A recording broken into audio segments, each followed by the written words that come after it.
Al Capone, born January 17, 1899, Brooklyn, New York, was an American Prohibition-era gangster who dominated organized crime in Chicago from 1925 to 1931 and became perhaps the most famous gangster in the United States. Capone's parents immigrated to the United States from Naples in 1893. Al, the fourth of 9 children, grew up in Brooklyn. He attended school until the 6th grade, where he dropped out at age 14 after striking a teacher. He had hood tendencies since he was a child. Before Capone turned 21, he was seen as a danger to society. On a random Tuesday, a youngster by the name of Frank Galluccio slashed Capone with a knife across his left cheek after Capone called his sister a fine piece of cake. Capone later shot the dude and robbed him off everything.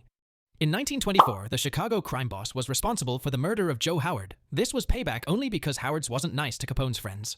A prosecutor attempted to indict Capone, but fell short. Dude was just simply too smart. Capone's wealth was estimated to be worth $100 million in 1927, which would have been over $1 billion now. Do you think this is his actual net worth, or is this an exaggeration? On June 5, 1931, the gangster was indicted for 22 counts of federal income tax. Later on, Capone and his goons were charged with conspiracy to violate prohibition laws for the years 1922 to 1931. Finally, Capone was tried, found guilty on 3 of the 23 counts, and sentenced to 11 years in prison and $50,000 in fines.